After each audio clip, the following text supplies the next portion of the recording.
From road infrastructure to real estate business, this time Governor Babajide Sanwo-Olu has once again assured Lagosians of his commitment to create an ecosystem that supports the economic growth of the state through real estate sector, which plays a critical role in the development and growth of the state.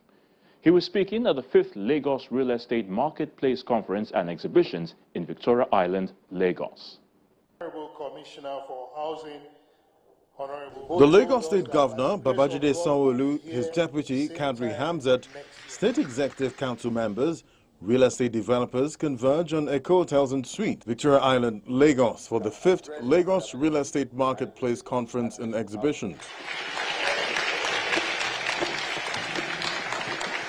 The annual conference, organized by the Lagos State Real Estate Regulatory Authority, provides an avenue for government and stakeholders to deliberate on the issues affecting the sector and also reshape Lagos' urban landscape with policies in place. Lagos is a city of boundless energy and opportunities, a melting pot of cultures and hub for innovation and commerce. However, it is also a city grappling with the challenges of rapid urbanization, housing deficit, and environmental vulnerabilities. As we strive to reimagine the Lagos scape, regulation must take center stage in guiding sustainable real estate development. Regulations are the foundation of well-ordered society, and in real estate sector, they play an even more critical role. Regulations set standards for development and ensure that projects meet safety, quality, and sustainability benchmark, as well as protect lives and investments. Lagos, with its dynamic population growth and rapid urbanization, holds immense potential. However, it also faces formidable challenges, including inadequate infrastructure, environmental degradation, a growing housing deficit, and gross non-compliance in the real estate practice sector. Therefore, our theme is carefully crafted to invite us to rethink how we design, develop, and sustain urban spaces in Lagos to ensure they are inclusive, environmentally friendly, and economically viable. Furthermore, this year's theme emphasizes the significance of a sustainable real estate practice, which for us is non-negotiable and optional.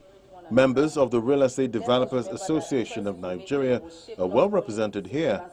The president of REDAN charged Lagos State to lead the way for sustainable urban environment. The journey to sustainable urbanization is long and challenging, but it is also a journey filled with incredible opportunities. As we look to the future, we must recognize that sustainability is not just about environment stewardship, it is about creating cities that are resilient, inclusive, and capable of supporting the needs of all their residents.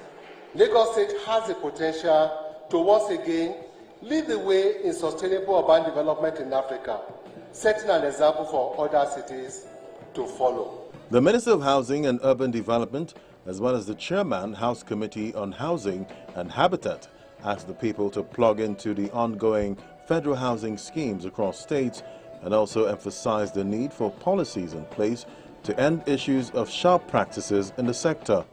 Although we do not have any empirical statistics about the inputs of the private developers' overall contribution to the housing provision in Nigeria, but it is obvious that most development and estates that were springing up across our major cities were undertaken by private developers. Don't get excited, because I will come back to the negative part of it. Efforts of private developers in tackling housing deficit in recent past surpasses that of government, and the housing sector has not collapsed because of the commitment and resilience of some of these developers, despite challenges of land acquisition, urban development regulations, litigation, property demand and supply disequilibrium, scarce resources, and high cost of finance, among others. In Lagos, for instance, the entire Lekki corridor were opened up by private developers, and most of the modern estates there were the initiative of committed developers that were too numerous to mention. We cannot but acknowledge their contribution to the overall development of Lagos State and the entire country and the housing sector generally. However, one of the critical challenges some of the challenging issues confronting the real estate development practice in Nigeria is that it has turned to be an all-commerce sector, infiltrated by people that lack the capacity, knowledge, and integrity required. The effect of this free entrance into this sector results in diverse sharp practices and fraudulent acts that need to be urgently termed to sustain the integrity of competent players and professionals in the sector. The situation has turned so bad that anyone will wake up one day and become an emergency developer. Governor Sanwo-Olu says the state government is committed to building a thriving real estate sector that will foster an integrated ecosystem. And you can see that the array of the people that have turned out here today, it means that the public sector people are ready. From the entire leadership of our various houses in Abuja to the leadership in the states. So it's the private sector, quite frankly, that you all need to work with us and also be ready. We believe that together we can truly build a real estate system that works for everyone. We believe that together we can develop a workable ecosystem that will make Lagos not just the signature of our country, but will make it an enviable city that all of us will be proud of. And so let us go out there. Let us engage ourselves. Let us come out with solutions and with conversations that will make Lagos the truly envisioned greater African model city that we keep talking about. The two-day real estate conference also provides an opportunity for developers to collaborate with Lagos State government by adhering to the built sector rules for future purposes and sustainable development of the state.